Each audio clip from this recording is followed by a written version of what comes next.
Harry Beaumont's 1929 The Broadway Melody. It was the first sound film to win Best Picture at the Academy Awards. The Broadway Melody follows the journey of two sisters, the vivacious Queenie, played by Anita Paige, and the ambitious Hank Mahoney, played by Bessie Love. They dream of making it big on the illustrious stages of New York City.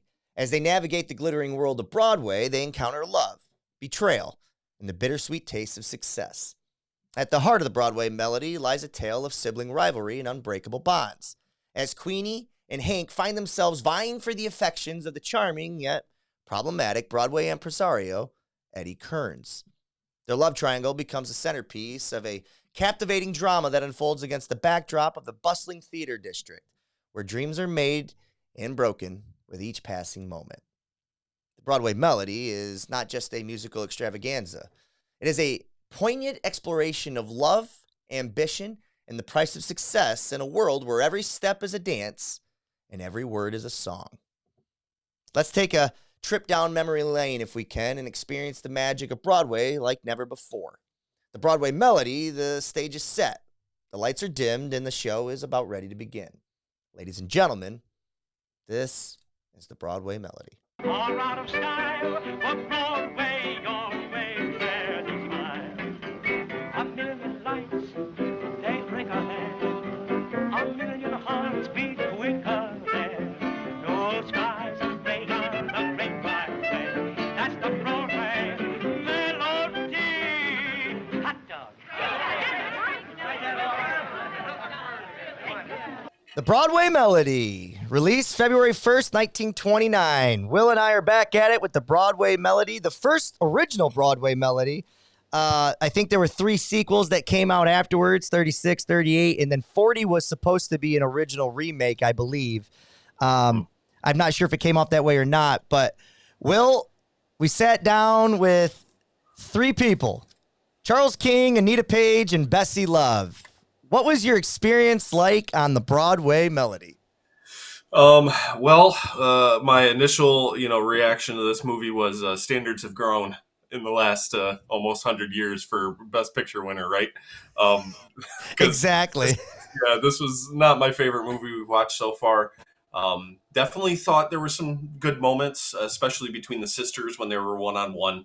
I thought they had some chemistry there, and you could believe their relationship a little bit. But, kind of outside that, the story doesn't really make you feel very good. And some of the characters getting made fun of along the way don't exactly make you feel very good either. So, yeah, you're right. Uncle Jed, the blonde at the end.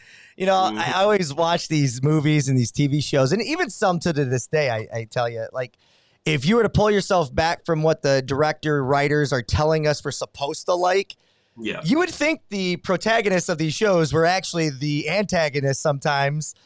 And you know what I mean? It's like, because I'm watching this movie, Broadway Melody, and I'm sitting here thinking to myself that Jacques Warner didn't really come off as a villain to me up until a certain part in the movie. And then I'm like, oh, wait a minute. I really have to take the context of what they're telling me through their dialogue that he really is a bad guy. Like, if we trust these 3 characters so much and they're telling us he's a bad guy, then he must be a bad guy. But what the director has showed us, kind of a different story. Is that fair to say?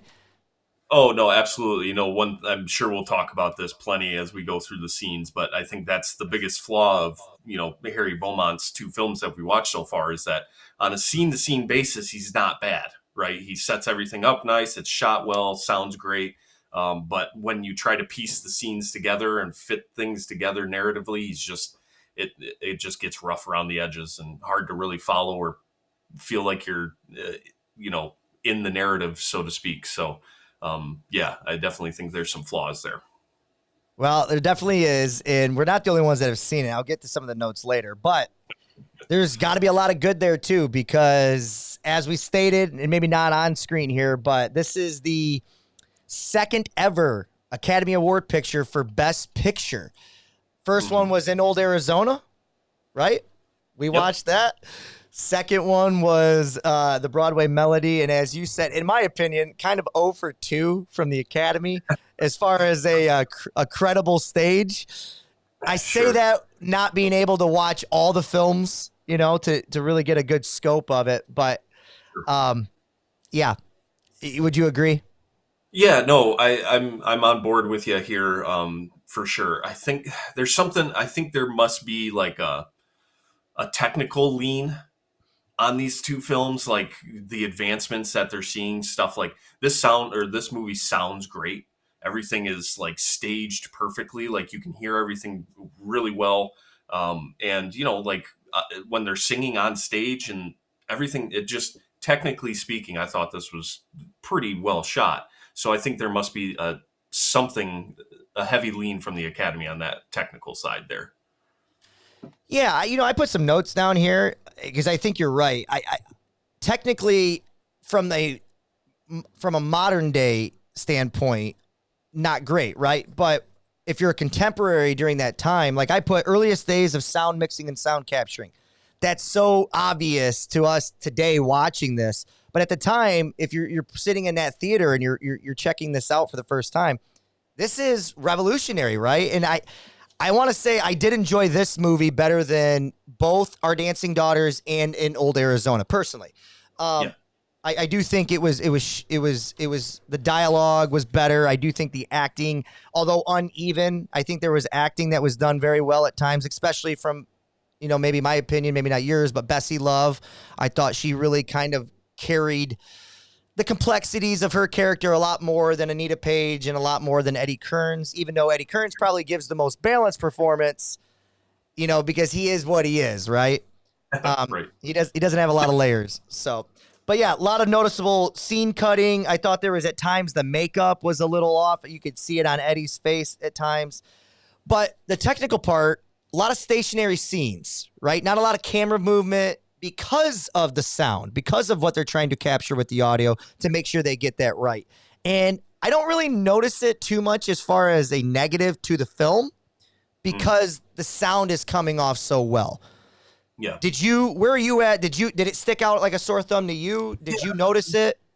No, I thought it was I can definitely tell like there's not a lot of camera movement. That's definitely something I noticed. I don't think it bothers me too much early on here, right? With these, I mean, as we start to move forward and we don't see any progress, it might start to get a little repetitive as far as like how a movie's shot. But I think the only thing technically here that I had like complaints about was like the dance choreography, right? Like there was just it was not good, right? Yes, but it was also not in like, they weren't synchronized. It was just like, I don't know if they were like being satirical or if this was just the best they could do, but I think technically speaking, that was the part that kind of stuck out like a sore thumb to me. But I am so glad you brought this up, Will, because you're right, dude. I'm watching this thing, and the first time you see the choreography when they first get to Eddie Kearns, and they're kind of showing what they can do. My initial thought was, for any of those Seinfeld fans out there, I wondered if this was the inspiration behind Elaine's the little kicks episode. oh yeah, yep.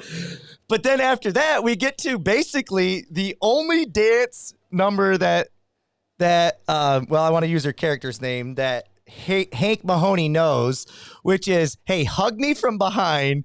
We're going to kind of dance some weird number and be kind of synchronized, but kind of not. And, Right. And I think maybe that goes to the reason is why she never really makes it. Her choreography is not very good. And that they repeat that same choreography the entire film. Yeah. Yeah. So it makes you wonder a little bit, like, is there a little bit of tongue in cheek going on here? Like, but I don't know. I don't know if I'm willing to give that benefit of the doubt. I feel like it's like bad choreography. I will say this. There's an argument to be made with one of the scenes in this movie that it could be tongue in cheek. All right. I would say 95% of this movie, I would agree that it's not. But if you look at just kind of the rehearsal, the dress rehearsal scene, right? That whole scene, and we'll get to the scenes here in a minute, but just kind of the way it was chaotic and showing you the preparations that all these different moving pieces have to prep for a dress rehearsal for a big, Broadway play or a big Broadway musical. You could argue that there was some tongue-in-cheek stuff taking place there and making fun of it. So there is an argument to be made. Sure. I'll grant you that. Maybe Harry Beaumont, you and I I'll let just don't you get. argue. We just don't get Harry Beaumont's genius, Will. Yeah, I guess not. I just thought of a hard-hitting question. I want to write it down before I forget. Lady on the stand. Okay. Let's get into some notes real quick before we hit the scenes, shall we? Hi, guys. Robert Gifford. I'm one of the co-hosts of Cinema 100 podcast. Will and I would like to take this moment to simply just say thank you for listening to our little show. We also want to say thank you to the hundreds of followers that have been following us on Instagram and TikTok. If you haven't been following us and would like to know how, you can go to Instagram, TikTok, or Gmail and follow us at Cinema 100 Podcast. If you've been listening to us on YouTube and you'd like to listen to us on Spotify or Apple Podcast, you can go to Cinema 100. And finally, if you want to get all of our latest reviews and ratings on the shows and movies that we've watched, you can go to Letterboxd and you can type in cinema_100. Finally, we'd like to do something a little different this season. We want your participation. How can you do that? Well, simply you go to cinema100podcast@gmail.com and you can type in the subheading anything 100. This is your chance to ask Will or myself any questions in regards to old cinema, new cinema, what our favorite actors are, who our favorite directors are, movies we hated, Christmas movies. Is Die Hard a Christmas movie? Is it not? Anything that you can think of. Or maybe you just want to give us your review of the last movie that we watched, or maybe you just simply want to tell us where you're listening from. Either way, we'll take your questions at the end of every show, and we hope to do this going forward. Finally, we hope you guys enjoyed today's show, and constantly, from the bottom of our hearts, we want to say thank you. Thank you for listening to the show. This is Cinema 100. Tagline for this movie was a pair of sisters from the vaudeville circuit try to make it big time on Broadway, but matters of the heart complicate the attempt. This is directed again, like we said, this is Harry Beaumont. This is our first two-time director appearance so far. I'm not sure how many more we'll watch of Harry Beaumont, but I could be wrong as the years present themselves. An hour and 40 minutes, distributed by MGM, starring Charles King, Anita Paige, and Bessie Love. Boy, does Anita Paige love playing the other woman. Yeah. Hollywood's first all-talking musical. Grossed over $1.4 million, Will. Highest grossing picture of that year. Went on to win Best Picture of the Academy Awards that year as well. Two things to note. Contemporary reception of this was a substantial success. Okay? More of the retrospective, however, you're looking at a 39% on Rotten Tomatoes and a 2.4 on Letterboxd. Do you think that's pretty accurate? Yeah, I mean, does it deserve the benefit of the doubt? No, no, I don't necessarily think that. I think that it's hard to.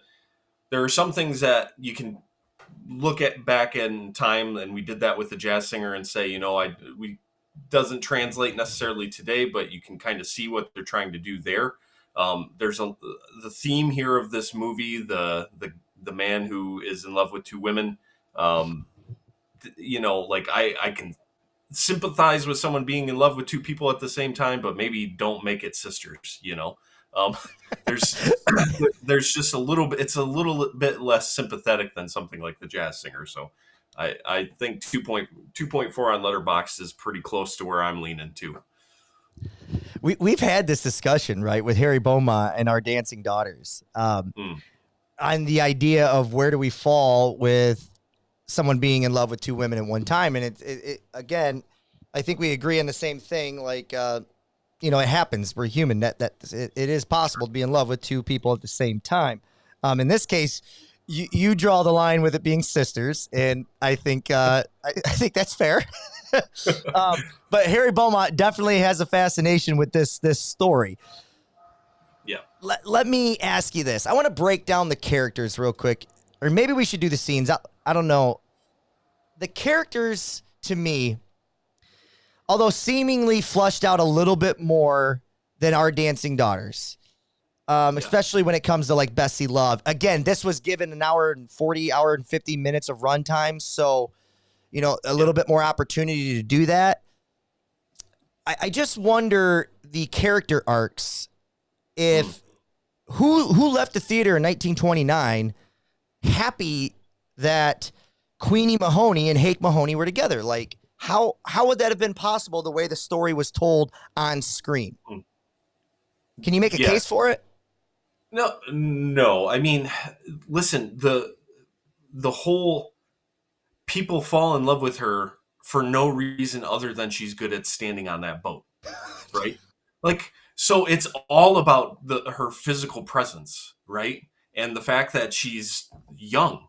Yeah. So she's young and she's beautiful. So Yep. she's worthy of these guys, Eddie and the Warner. Jacques She's Warner, worthy yeah. of her.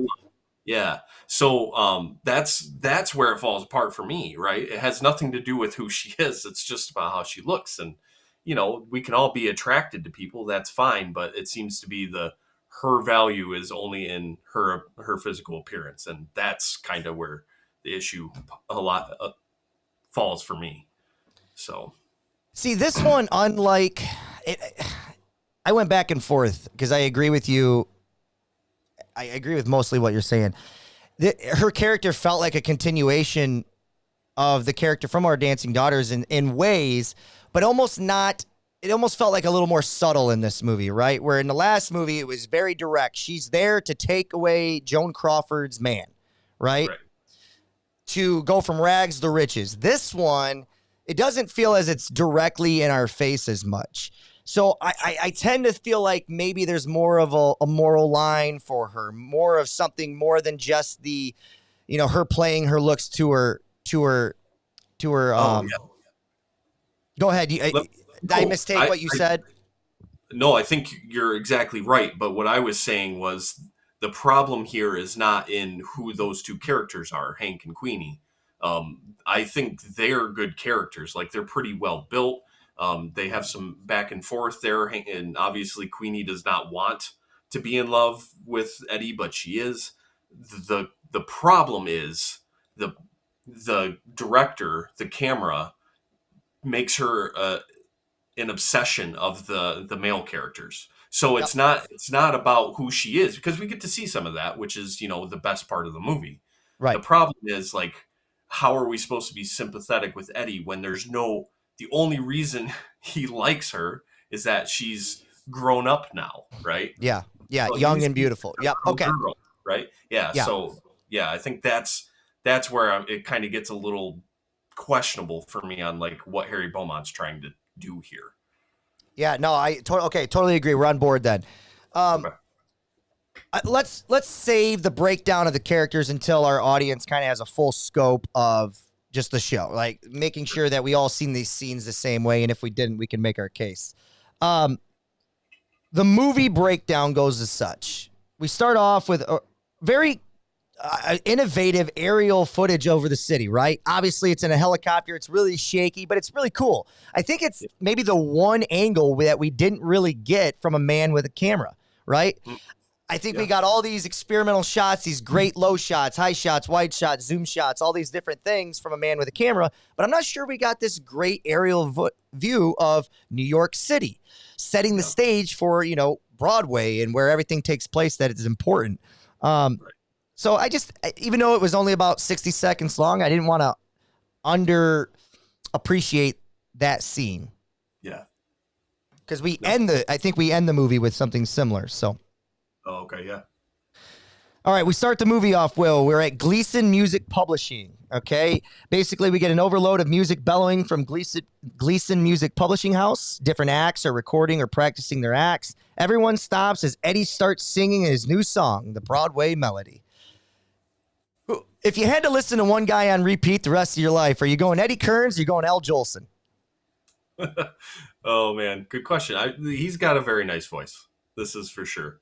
And I guess I'd probably lean Eddie, but also I'm only going off a couple songs. So maybe give me a little bit more information first. I think I'd go Eddie just because it's less racist. Sure. No, I'm just joking. Okay. No, probably Eddie. Although, what is that? Is that a crooner? Is that the crooner style? Yeah. I think that's right. We move on. We're still at the Gleason Music Publisher. Or no, I'm sorry. We move on to the Theatrical Hotel, as they call it, which later on, I believe, became these girls' apartment. I don't think they moved anywhere else, right? They just labeled it something different in the movie. Yeah, and this is a kind of interesting thing that I'd like to do. Maybe I should have done a little bit of research before we start talking, but I know New York City is kind of famous for long-term renters like turning hotels into apartments Oh, if they stay interesting. there long enough. So there's some interesting stories now where those you don't see it hardly anymore because these old hotels, like all the people that were doing that, turning it into an apartment situation or long-term rental, are starting to die. So Yeah. you just don't see this kind of thing as much anymore. So Still pretty cool, though. Like if some of those are still standing, to maybe just tour those, yeah, for sure. All right, Theatrical Hotel. This is the first time we get to meet the Mahoney sisters, Queenie and Hank. Great names. I love them. They give them some character right away. A little grit to the story. So Harry Beaumont, I'm on the same page as you so well. Hank and Queenie, they show up. They get acquainted in their hotel room. Intimate moment as they overlook the city and kind of share this exposition. This is where we learn that life hasn't necessarily been easy for them, but they have big dreams, big aspirations, and this might be, because of Mr. Eddie Kearns, this might be their big break. Right. Uncle Jed knocks at the hotel door and offers them work, to which Hank declines. Okay, so this is like the right away, a chance to go back to their way of life, do it a little bit more consistent, but not hit the big dream. Hank, who of the two is the more business savvy, the more intelligent one, at least the way it's showcased to us right away. And young Queenie is the looks. Mm-hmm. Anything that's missing from this setup so far, the importance of Uncle Jed's character, maybe why the director decided to give him a stammer or a stutter. No, man, I think this is half comedy, half musical. And I think this is funny for them, right? Sure. This stammer. So I really think it's supposed to be played for comedic effect is really what it's for. And I'm not somebody, even today, like, I think there's a way, right? I think anybody can be made fun of, right? And I think those people that have those types of challenges want to be made fun of, right? If you're someone with a sense of humor, you want to feel included. So, like, I'm not against per se. And I'm not sure, does it feel like it comes off cruel?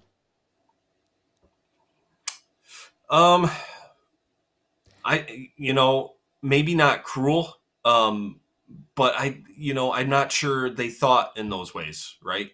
I don't think they thought of it as cruel.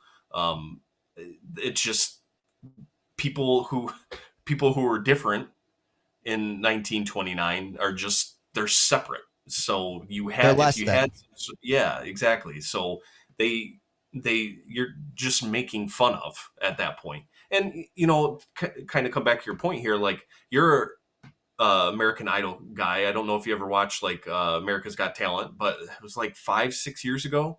There was a comedian who had a stutter, and like he was great comedian.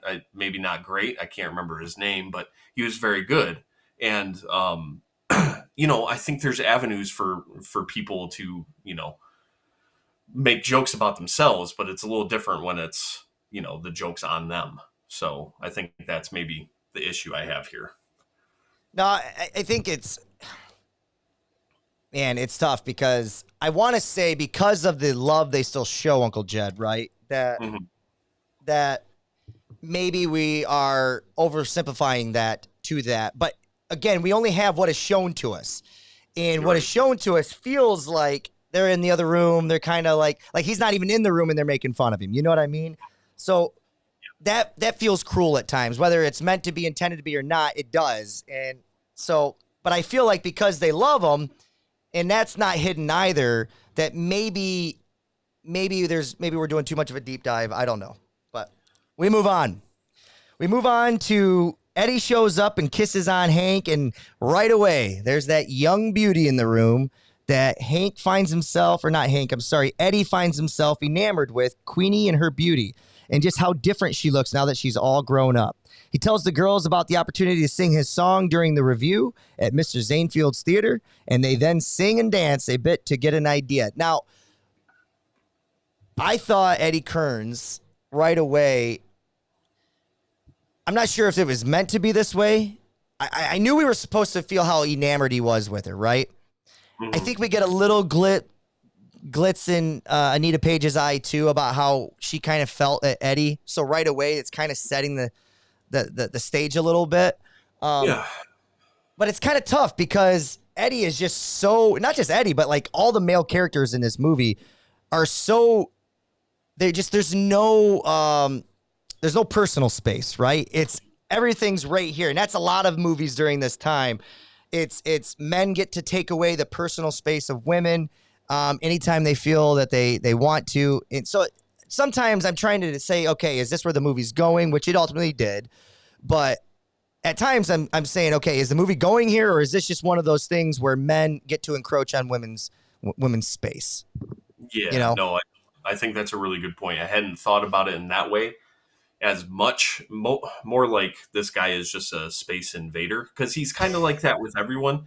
When he's talking to Zanfield at that first rehearsal, he's right up in his face too, kind of touching him and like, hey, Mr. Zanfield, give him a chance. And like, so I think it's meant to be a little bit of like Eddie is just this way. Doesn't necessarily mean he's my type of guy, but yeah. Again, I wonder if Larry David and Jerry Seinfeld sat in a room and just depicted this movie apart and said, all right, we've got the little kicks, we've got the close talker. There's so many things that took me back to Seinfeld in this movie. Yeah. We move on. Basically, right away, we know that Hank and Eddie are in love. At least that's the way it's portrayed. Right away, he's the guy saying, will you marry me already? A line that was used in Our Dancing Daughters with, I believe it was the middle daughter there. I can't remember her name. But anyways, we move on. We're at Zanfield's theater now. The girls arrive believing to have already gotten the part, but just need to showcase their song. So Eddie's kind of played up his role a little bit, right? Finds out that Eddie may have oversold his power to them. Mr. Zanfield sticks around to watch their act after Eddie pleads on their behalf. As they try to set up their performance, there's another jealous performer who sabotages their act. Real quick, not the same woman at the end of the movie, right? I think it's the same woman. Yeah. Oh my God. Okay. Yeah. Okay. Yep. We'll use that as a teaser. We'll come back to it then. Okay. Let's just call her Stupid. That's her character name is Stupid because that's what Hank referred to her probably 3 or 4 times. Okay. Stupid was messing with the piano sound. Mr. Zanefield says no to Hank, but yes to Queenie again because Queenie is beautiful. Hank picks a fight with the performer who sabotaged them. Afterwards, Queenie ultimately negotiates an opportunity for both girls with Mr. Zanfield. This is setting up to show us that Queenie's not just a pretty face. Mm-hmm. There is there's some empathy for her, I believe her older sister, right? Yep.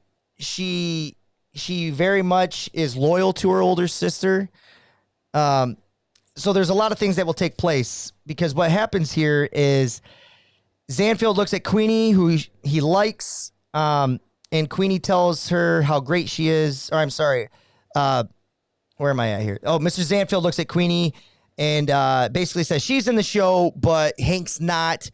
This is where Queenie fights on behalf of Hank and says their sisters are a package deal and then sends Hank over to negotiate with Mr. Zanfield as if she didn't just take care of this on her behalf. Right. The scene doesn't end there, however. Eddie overheard the nice gesture made by Queenie, tells her how great she is, and they share a kiss. So this is the first time that they've actually shared a kiss, and now they're enamored with each other, but they agree that if they don't want anything to develop any further because they don't want to hurt Hank. Finally, Hank arrives back as if Mr. Zanfield believed it was her idea, and now we're off to the races. I called this the end of Act 1. Do you see it any other way? No, I think that's right. No, I'm on board with you there. We arrive at, I thought was the most entertaining part of the movie. Okay, the final dress rehearsal. So much happening here, Will. We bounce back and forth from act to act, preparing for the rehearsal for Mr. Zanfield. The Mahoney sisters are clearly nervous. They show that well. But the rest of the company is seemingly arguing with each other in every very funny comedic way possible. The guy talking about put the spotlight here. They go back to that a couple times. Finally, he throws the spotlight at him. The girl that's on the stand, who apparently, if Anita Paige didn't get this role, would never have been discovered, she falls, and we'll have a hard-hitting question about that in a little bit. The Broadway Melody is performed. The girls get their act out. They come out, and right away they're cut for being too slow. Queenie replaces the woman who stands on the stand, and after the performance, everyone is raving for her performance. Hank battles with different emotions. She's happy for Queenie, but also sad that she's been cut out. Okay. This is so weird. Like, this is the argument that you were talking about being tongue-in-cheek, right? Yeah. You could argue right here, because the lady falls from the stand, they replace her with Queenie, and she does nothing but show her legs. Yeah. Harry Beaumont has to know that, like, we're sitting there wondering, like, why is everybody raving about her performance? Yeah. Maybe he does, right? I think you're right. This is a good point, especially with the choreography that had come right before being so bad. Like the leg kicks were just so out of tune with each other. So, I think you have a point here. But at the same time, it's just hard because there's no realization from Eddie at any point ever where he is only attracted to her because of her beauty. It has nothing else. There's no other reason that he's attracted to her. We don't hear her like, oh, I really respect what you did for your sister there. Or, oh, that's a really good point that you made, when we were arguing about X, Y, or Z. So it's all about her appearance. And if there was some sort of dialogue there where Eddie actually kind of came to a realization other than just being struck by her being of age now, then I might be on board with that argument, but I don't know if I can get there. Yeah, it goes back to what we talked about a little bit in Old Arizona and our Dancing Daughters. It feels like there needs to be 3 or 4 more scenes, right? Now, that's with the argument if we're flushing out these characters and we're giving them the type of context that we want them to have, that we believe they deserve to have as characters, right? If Harry Beaumont is doing all of this very top surfacey, I mean, remember, at the end of Our Dancing Daughters, she dies, right. Which is a very strange decision to make, but one that is made. So I think what I'm going to do after watching this one is I'm going to stay in the lane with you. But if we get a third movie that plays with this same type of theme, I might jump ship and say that this guy knows exactly what he's doing and we're missing it completely. Yeah. Because when we look at, there's an unnecessary scene. Well, I say it's unnecessary to the story that happens later in the movie. Do you know what I'm talking about? When we get to back to the theater and they show us the performance of the wedding of the painted doll. Okay, right? Yeah. Eddie's not in that. The Mahoney sisters aren't in that. It has really nothing to do with the movie itself. It's the predecessor act before we get to the boyfriend song, which is sung by the Mahoney sisters. Now, I'll get to that in a minute about why they left that in there, but if you look at the choreography of that performance, very all over the place. You got 2 guys up front, women flipping in their arms. They're flipping them to the ground. They're carrying. I mean, it's very difficult to pull off that type of choreography. So it's like, that makes me wonder. It just makes me wonder, Yeah. No, and I mean, it comes back to the first scene too, where everything is just very chaotic when they're they're in the recording studio. Can't remember the name of the studio that they're at, but everybody's singing in different rooms and everything's kind of out of tune and not necessarily lining up together, and then everything kind of stops so that we can listen to Eddie. So there might be something there. Maybe I'm being a little harsh on our friend Harry. I I don't think know. we're just discovering these as we go. Gleason Publishing House was the name of the studio. Okay. We move on.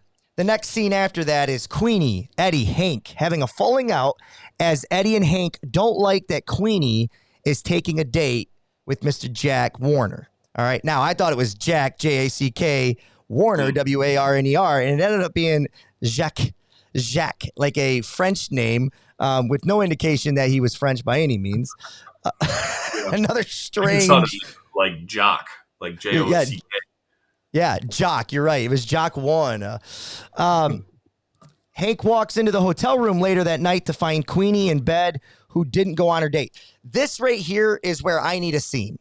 Okay, the last scene we seen, they're fighting in the dressing room, and Hank is just beside herself, not wanting Queenie to go, and Queenie is basically saying, "I have to go start living my life because I'm in love with Eddie." Even though it's not said, and I can't be. I need to distance myself from him, find someone else so that you two can have your love and I can have something along the way.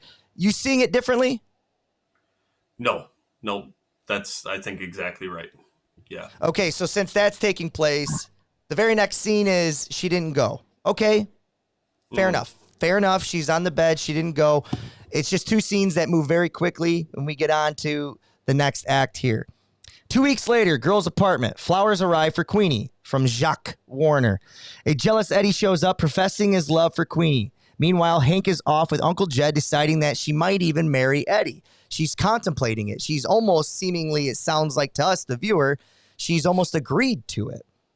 Eddie goes to kiss Queenie. This is like a back and forth montage, not necessarily a montage, but a back and forth between the scenes. We get back to the hotel room and we see Eddie goes to kiss Queenie right as Hank is walking in. Now, again, Queenie at this point shoves him off, plays it off as if they are arguing about Jacques to save Eddie. To save Eddie is how I took that, not to save Hank. Maybe both, but I took it to save Eddie. No, I think that's right. She's in a tough spot, I think, because she's obviously doesn't want to hurt her sister, but she's also starting to have feelings for Eddie, and I think it's exactly right to think of this as her trying to do both things at the same time, where she's trying to keep them together, not just for Hank or not just for Eddie, but so they both can be together.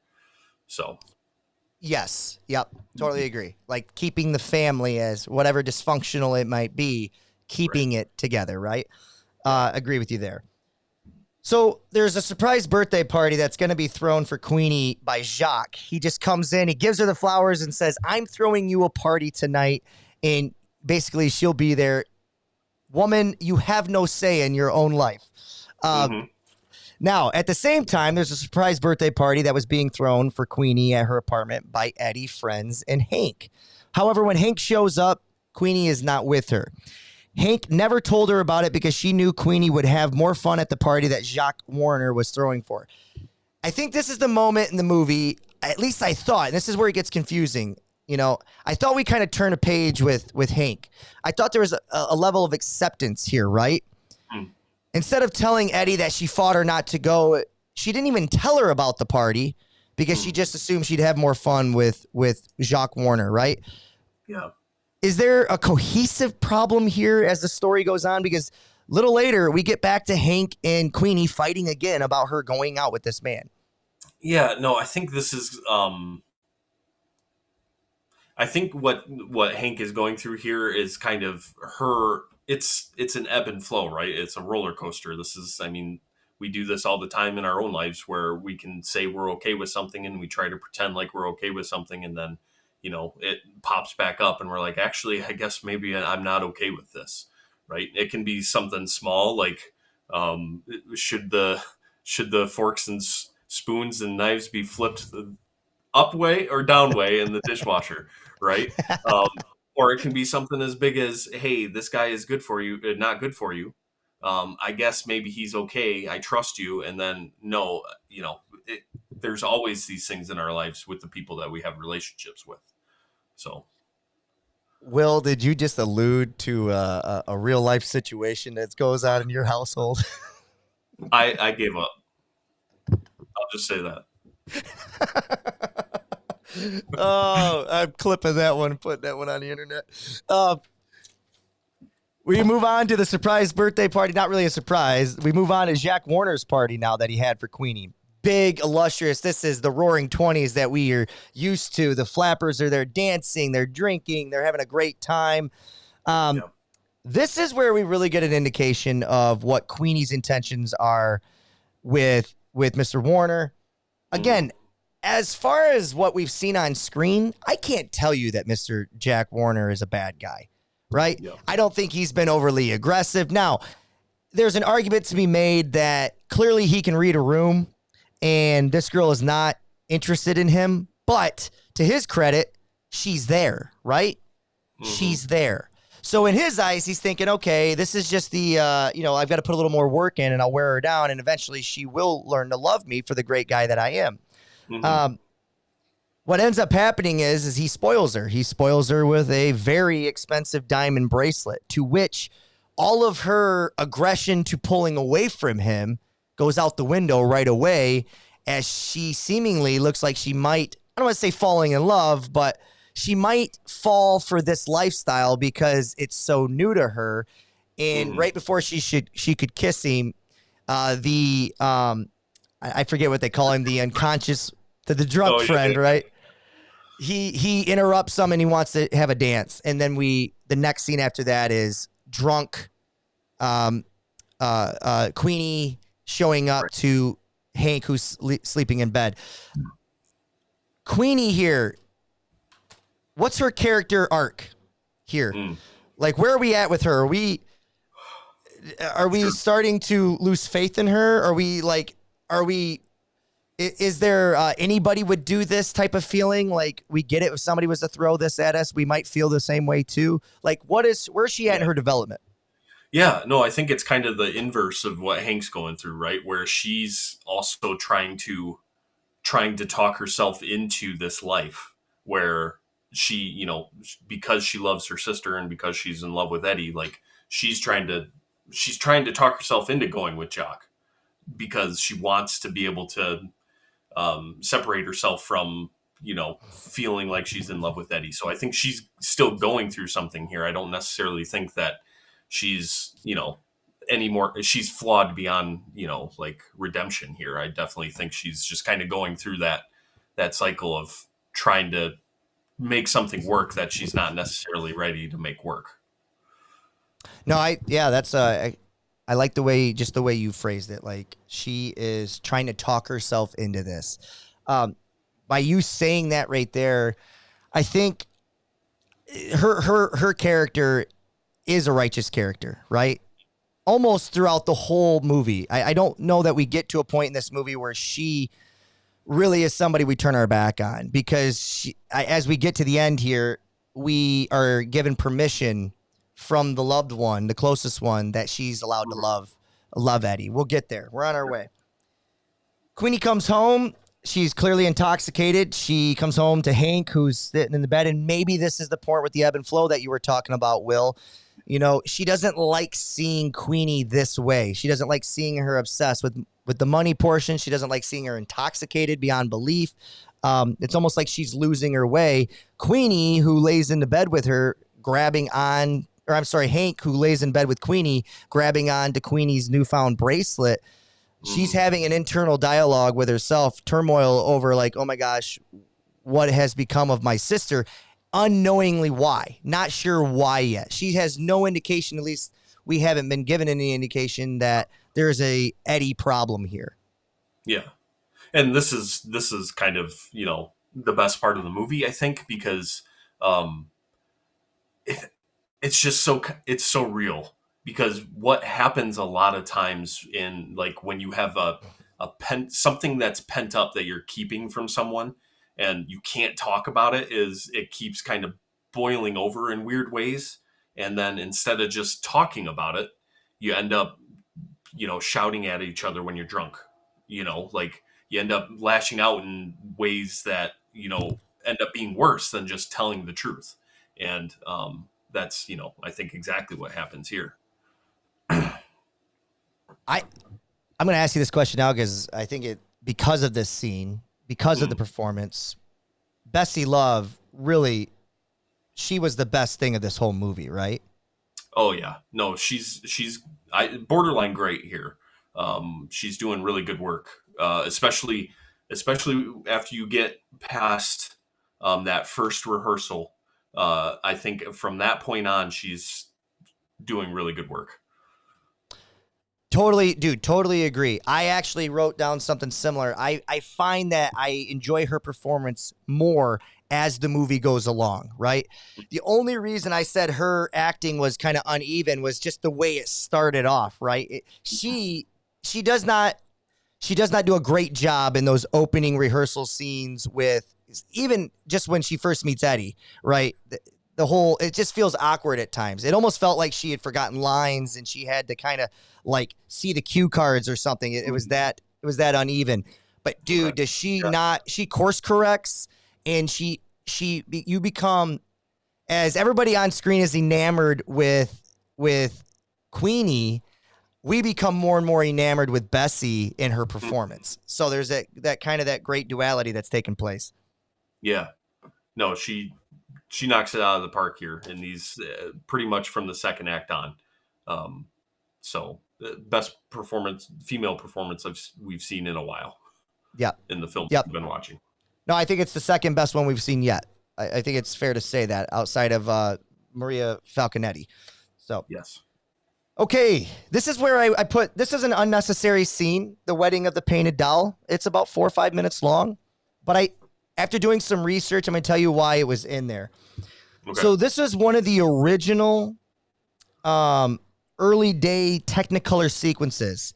Now, we didn't see it in Technicolor because it's lost. Those reels have all been lost since. Oh, okay. So the original reason it was left in the movie was because it was released in a 2-color Technicolor sequence. So it was more there just to kind of wow the audience, but it really lended nothing to the movie. Okay. Now, No, that makes sense. Sorry. Yep. Oh, So now we get to the next one, which is the boyfriend performance. And this is where we have, again, there should have been a couple scenes in between here, or maybe they could have cleaned it up with this one scene, but like, we think that they're on the same page, right? Mm-hmm. And when they go to bed, and then now they're doing this performance, and then immediately after the boyfriend song, they're fighting with each other. It's right away. Like they go out there, they do their bows, they come back out, they do their bow again, and then now it's like, please don't go out with that guy. I started feeling like this is the part of the movie that felt a little redundant. I was like, okay, we're having the same conversation. I was like, I thought we made the turn. Now we're going to do the ebb and flow thing, which is fine, but something needs to happen where Jacques comes in and power grabs, or there needs to be something that me, the viewer, you, the viewer, sees Jacques in a different way, and we still haven't got that yet. Yeah, or like even if Eddie like gives an explanation instead of just saying he's one of those guys, like what have you seen, Eddie? Like, can you tell us something that you've seen or heard, or so we don't just think that you're trying to have Queenie and Hank for yourself, like because that's what it ends up feeling like. Dude, 100%. To the contrary, it feels like you're that guy, right? Yeah, it feels exactly. like you're exactly, dude. Yeah, well said. Well said. The boyfriend performance happens. Eddie steps in, says to Hank, I'll talk to Queenie. Queenie, go on, take a breather. I'll talk to her. And right away, again, this is the part where it's just like this is where I lose the argument saving Harry Beaumont. Because it's like, you can't be a genius on those moments and so lazy in this moment, right? Yeah. Yeah. Because what happens here is right away he goes and he professes his love again for her. Mm-hmm. Yeah, I mean, the only thing I can think of here is like because she's the younger sister and because she's a little bit younger, they're kind of doing the parenting thing, right? Where it's like the parents, they're trying to be reasonable. Reasonable isn't working, and it slowly becomes more and more anger filled, and then finally they both break and they've had enough, and they're trying to yell her down now. I think there's some of that there. I don't know if it's working, because I think what you're trying to say is it's just too repetitive, and it's, not making any sense to us why she shouldn't be trying to follow Jacques. So Yeah, here's this guy who, I don't know, despite the movie, everything in every other movie we've seen, he reminds me of the running back from Our Dancing Daughters. I would think he's good looking, I would say he's no more or less good looking than Eddie Kearns, who at 5 foot, maybe 3, is a heartthrob. The Tom Cruise before the Tom Cruise era, I guess. Yeah. You're right. We need to see something or hear something as to why you're righteous, Eddie, because of all the characters, Eddie's the one that at the end of the movie, you can't get on board with. You know what I mean? And maybe that's by design, but it's almost like I seemingly talk myself in and out of Harry Beaumont being a great director or a bad director as we do this show. So I'll stop dissecting that for the listeners, and we'll move on. We get to scene 16, which is the explosion in the dressing room. Now, I believe this to be the end of Act 2 and pushes us and catapults us into Act 3. Okay. The explosion in the dressing room takes place like this. Hank and Queenie continue to argue, except this time it turns into kind of a scrum, I called it. Queenie throws Hank down to the ground. Eddie walks in and professes that she can't leave because he'll kill the guy. Now, it's this sentence and a quick shot of Hank where we, I think for the first time, believe that Hank now knows that, holy crap, this has been happening under my nose this whole time. Eddie is in love with Queenie. Mm-hmm. And Queenie is also, now I'm not quite sure how she gathered that Queenie's also in love with him, but, I'm willing to give this scene the benefit of the doubt. After this, Queenie storms out of the room, leaves with Jacques Warner. We can see that through the window. And right away, Hank goes into another great performance. Hank calls Eddie a coward and tells him that he knew she was in love with her the whole time. If he was a man at all, he would go after her, pretending that she was never in love with him.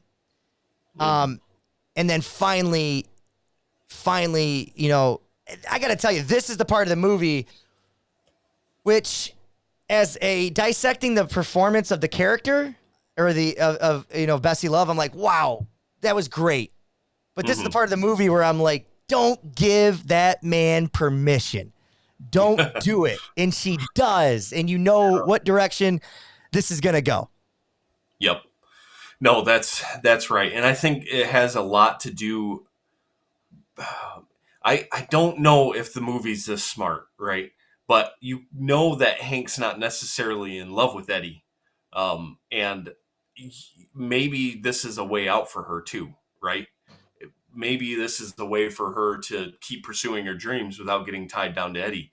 And I was kind of reading a little bit into that here. I think she's sad, but she's also like, maybe there's a little bit of light at the end of this tunnel where it's like, hey, I don't really love Eddie that much anyway. So maybe this is a way to kind of get out of that without, anybody getting hurt. So. Yeah. And here's maybe some evidence to help back up your point a little bit. In that scene there, when she starts hysterically crying, there seems to be a moment of, I don't want to say she's maniacal, right? Maybe a moment of relief where she starts it turns into laughter.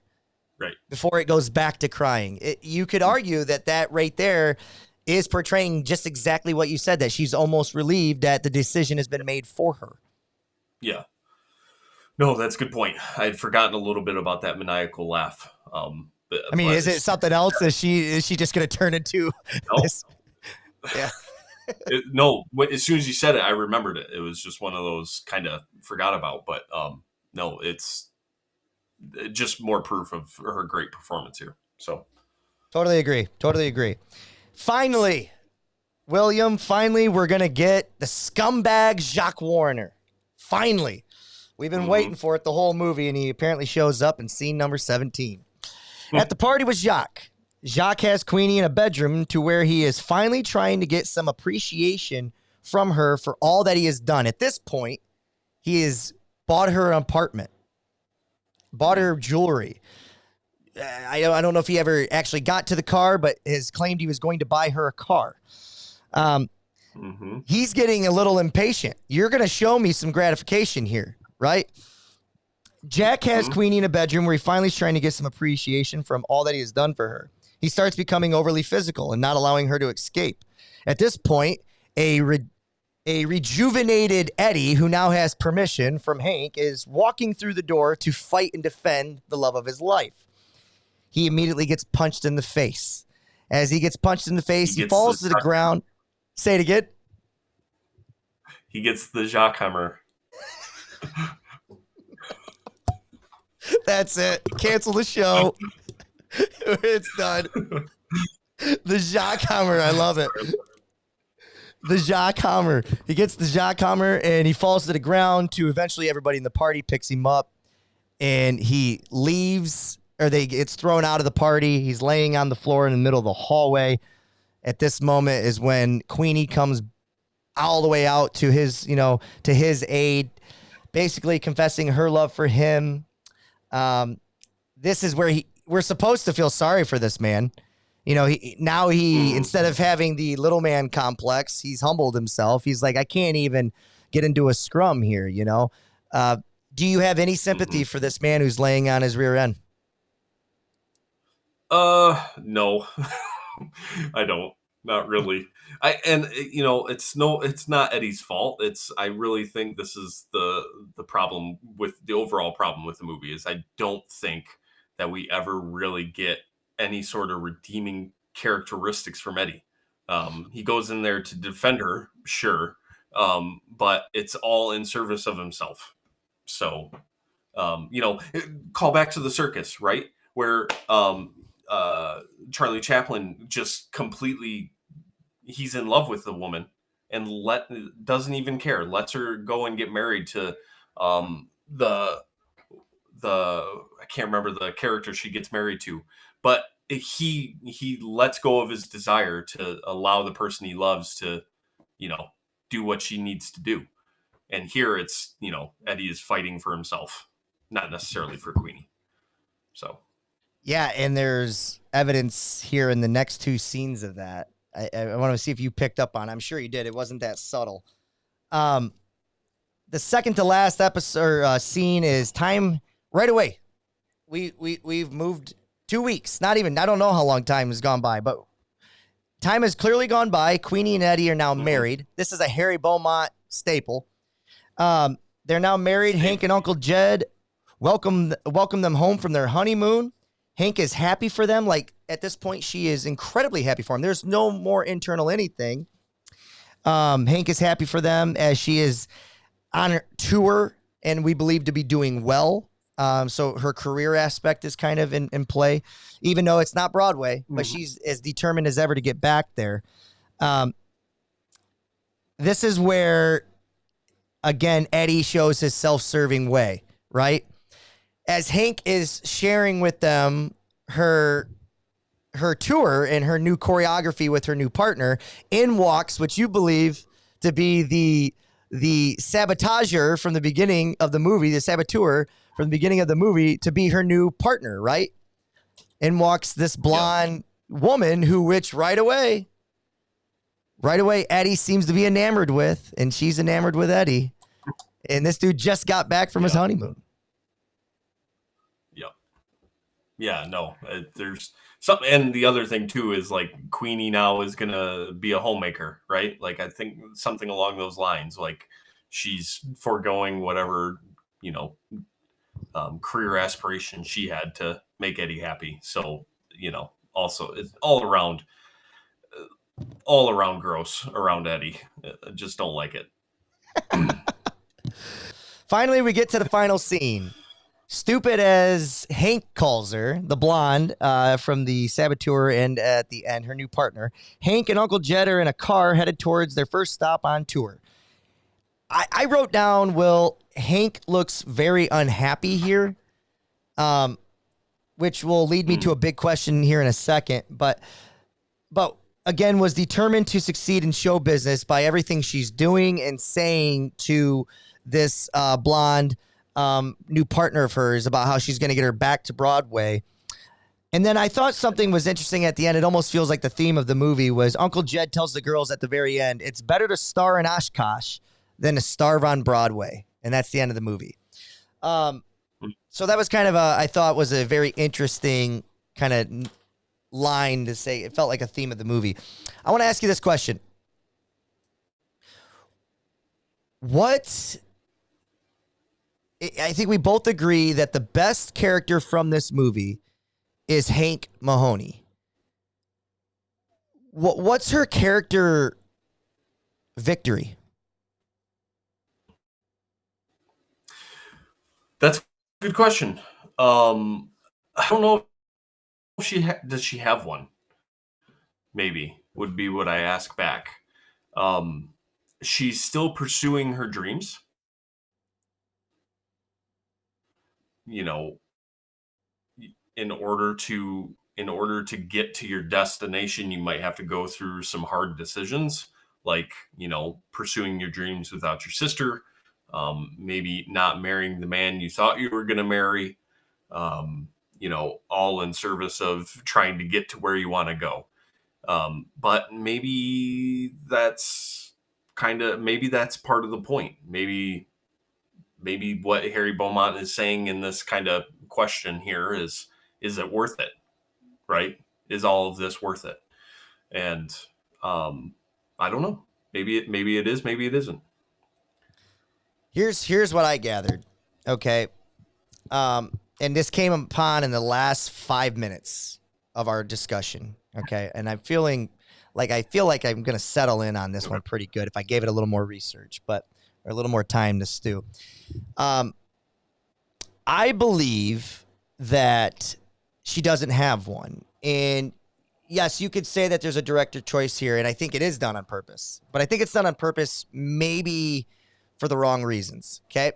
Instead of a director caring about all his characters, I think we're seeing a theme here. Follow me along if you can, but Ben Blaine from Our Dancing Daughters, I told you I had issues with, right? There was very little redeeming qualities with the character, at least the way it was laid out by Harry Beaumont. Same issue with Eddie Kearns, right? I'm not getting why this man ends up with the thing that he wants the most in life at the end. Why does a movie like this not end with Hank Mahoney getting something she wants with a great victory? Why does it end with Eddie Kearns? And I'm just going to go to this idea of male ego, not just within the movie, but like at the time frame, right? Of female as not necessarily property, but like of the man ultimately winning the movie or winning the day. And where we think this is a movie about the Mahoney sisters and Eddie Kearns just happens to be a part of it, this might be a movie about Ben Blaine and a movie about Eddie Kearns. And that might be the story that Harry Beaumont's telling us through this portal of these other two individuals. I'm starting to think that this is the way it goes because we're supposed to feel good for these guys. I don't as a modern day, but maybe as a contemporary, everybody's hooting and hollering. Sure. No, I think, there's a lot more, things are a lot more gendered then too. So it's hard to, in 1929, for you to sympathize necessarily with the opposite sex because everything's filtered through what a man should do and what a man wants and what, his desires coming first. And if you can make room for a little bit of a woman's desires, after yours, then sure, you can go ahead and do that. But, it's, I think that you're probably right here that this is just Harry Beaumont, like wanting what he wants and using these male stand-ins to kind of, fulfill his fantasies here. Yeah, because I almost wonder why he doesn't tell it from the perspective of Eddie Kearns and Ben Blaine. Why is this story being told from the two almost pods? I don't want to say pods because that's not fair to the characters, but like you get what I'm saying. The stand-ins is the word I think you used.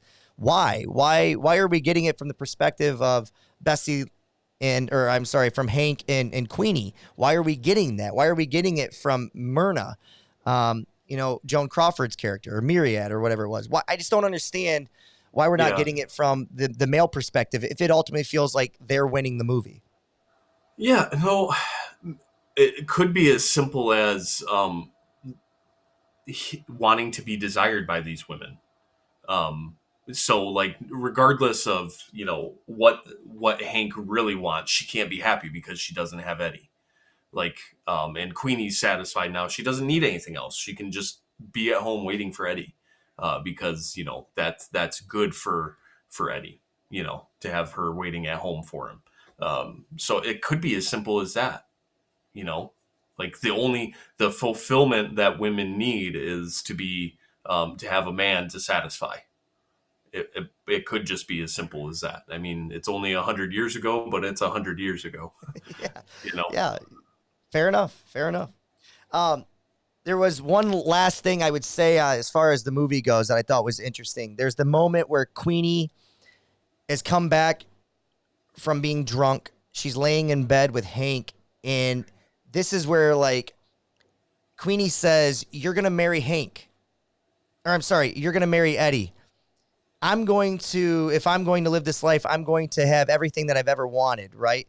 But ultimately what ends up happening is she ends up doing what she thought her sister was going to end up doing.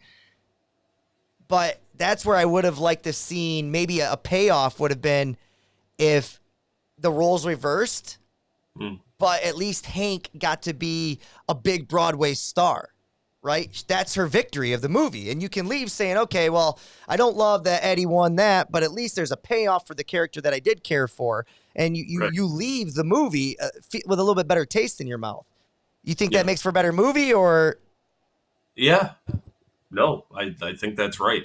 I hadn't thought much about like the victory here at the end for Hank, mostly because I think, and this is probably the problem with the movie, is it's overshadowed by like how kind of gross it is that Queenie's just satisfied now with being Eddie's wife, and that's enough. And because I've kind of keyed in on that, but I think that's a really important question: is why couldn't Hank just have the victory? It's got to still be her struggling. So yeah, because I enjoyed this movie a little bit more. So I thought if that happened, then maybe we get, maybe it becomes a 3.5 star movie on Letterboxd rather than what I'm going to ultimately give it, which is probably a 3 because the other one was a 2.5. But that's me. Let's ask William. William, what was your Letterboxd rating of this movie? Yeah, coming in, I thought it was a 3, but I think the more we talked about it, I think it's closer to 2.5. Because I hadn't really fleshed out, and thank you for helping me flesh this out, but I hadn't really fleshed out how I hate the word problematic, but problematic this viewpoint is, right? Because initially I was just kind of like, this is not great. Like, Queenie's at the end, she's in love, but that's her ultimate destination. But now, like, really kind of getting into how icky some of it is around, like, Eddie not really ever saying anything other than, don't go to that man because I want you. Right. And it being no deeper than that. So. Yeah, it's all top surface with the main male protagonist, and you're left wondering why the hell am I rooting for this guy? So, right. Any final thoughts on the movie before we hit some of the hard hitting questions? No, I think that last little bit there kind of summed everything up pretty well. So, all right, well, let's hit hard hit. Well, actually, before we get to hard hitting questions, number 1, should this movie have been drafted? Yeah. I still think we. Oh, go ahead. Yeah. Oh, I was going to say, I still think it was an important watch because, Best Picture, and also seeing, like, if Harry Beaumont's going to kind of be a presence through the 30s here, like, does he have growth, or is this a issue all the way through? Like, if we end up watching another one at some point. Yeah, very excited to do that. I've been doing these actor spotlights, director spotlights, to help promote the show and the episodes that are coming out that week. And the thing that I've kind of stopped myself from doing is I'm talking about these directors and these actors up till that performance. I don't really want to dive into too much after that. I want to kind of, discover them as we're discovering them in the film. Yeah. Because if not, you become redundant when you do a director spotlight every time you do a repeat director. But I think it's important to see the growth if there is any at all. Right. Yeah. Agreed. Okay. Is this a rewatchable? No, I don't think so. Maybe if we were to watch another Harry Beaumont and we still have these questions, like if you really wanted to take a deep dive and like try to understand, was he doing more here than we think he is? But other than that, I don't think so. I agree. Yeah. Unless we're doing a Harry Beaumont case study, as far Yep. as a pure entertainment value, this is not a rewatchable. So I think that answers the next question. Is this a masterpiece? My answer is obviously no. I'm sure yours is no. And then finally, I need you to answer this, though, okay? Because we are doing these movies. We did give it an hour and 50 minutes of our time. Mm-hmm. What would be your why to watch this? Yeah, I guess at the end of it, I would say this is worth watching, at the very least, for Bessie's performance. I think that this, kind of, if we're going to be tracking some of this stuff, if we end up kind of taking pauses from time to time and saying, hey, these are the 5 best performances we've seen so far, I think she's probably in the top 5 so far. And I mean, we're at almost 10 movies now, so that's not nothing. Yeah, no, I agree. And that imagine if she's not in this movie, right? Imagine if it's Right. somebody else with a top surface type of performance. That 2 hours feels like 3. I mean, it would very much drag. So Sure. totally agree with you. Okay. I have 2 hard-hitting questions. The first one is, did Eddie set the world record for the most unintentionally cringeworthy, creepy one-liners ever made in a movie? Up to this point, probably. I'm sure there's some creepier stuff coming we're going to stumble upon, but some pretty weird stuff going on here, man. To grab a girl and to say, "You sweet girl, you've grown up." I mean, that is He did this multiple times, and man, that just the hair stands up when he did that shit. fair enough. The next one I have is the last one I have. The lady on the stand. She die? Did Harry Beaumont hit us with another death in a movie? Yeah, oh, for sure. And better question is why?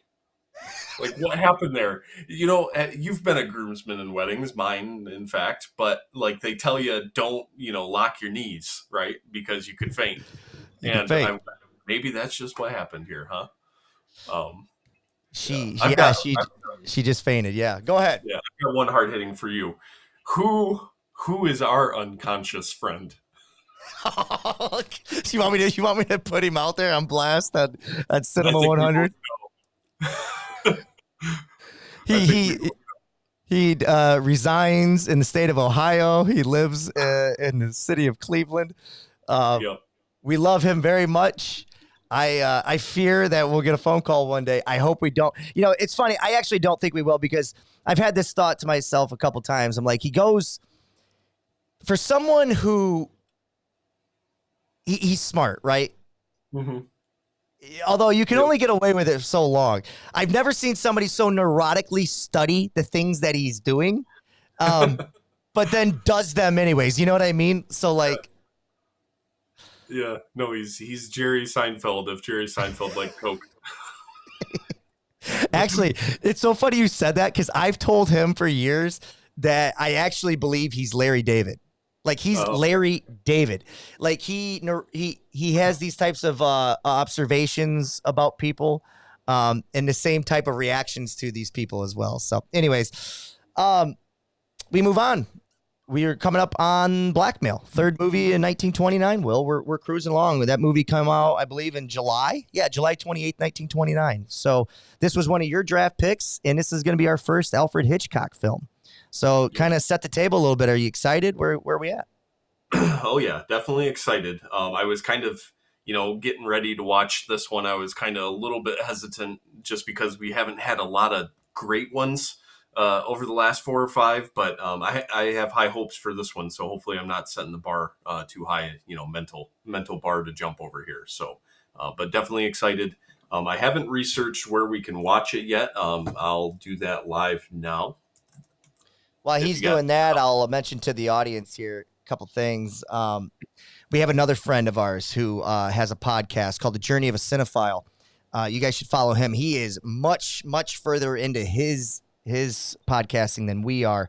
He is doing horror films, has a huge background knowledge on Alfred Hitchcock's filmography. This was one that he has not watched. There is a possibility that he would be joining us for this film, and we would do a three-way kind of spearhead on this. He's got some interesting insight and maybe can educate us, Will, on some things just within the horror community, maybe some things that we wouldn't know because we don't do as much of a deep dive into that community. But what'd you end up finding out? Where can we watch it? Yeah, so it looks like could be Tubi. Tubi TV, I know, is a option. It says it's free on there, so if you have Tubi, is Tubi a free? Tubi's completely free. Yeah. So yeah. Yeah. So Now you're gonna have as to long watch as it with you- ads. I'm sure you'll have to watch it with some sort of commercials. So however long it is, just add on another 40 minutes or so. Yeah, so it looks like you have a free option there if you're looking for the free option. So, and then I'm assuming with this movie, if it's free on Tubi, you'd probably be able to rent it on anything else like Prime or Apple TV. So, Yeah, being a Hitchcock film, I get a lot of I go to Vudu for most of them. If I can't get them for free, I go to Vudu. And I haven't been disappointed yet on there. I've seen everything pretty much on there. If I think maybe there was one I couldn't find, I had to go to Prime. But between the two, you're going to be able to find it. It's great that we haven't had a movie yet that we've drafted that we haven't been able to find. And I think if we can get past these first, 1930, 31, 32, things are probably going to be available. yeah. Nope, I agree. So I was going to get myself a tagline for this movie so that we can start teasing these movies. I forgot to do it, but just let everybody know it is a 1929 British thriller. The film is about a London woman who is blackmailed after killing a man who tries to rape her. So interesting plot that I can't wait to dive in with you next week, my friend. All right, and same here. I'm very excited. Follow us as you guys do. Instagram, Cinema100, TikTok, email, cinema100podcast@gmail.com. Reach out to Will on Letterboxd at cinema_100. Is that correct? Yes. And you can also reach out to Will through email. We are going to be participating in a 150 influencers, podcasters, whatever you name it, Oscar nominations to kind of get an average of what everybody believed to be our Oscars. I didn't really articulate that very well, but I'll put that out on Instagram so you guys can read that. And we're just we've had a lot of feedback, and I hope it continues. So everybody that's been listening, thank you so much. We appreciate your time. So Yeah, it's been great. So we'll see you on down the road. Keep watching. Enjoy the movies. All right, we'll see you.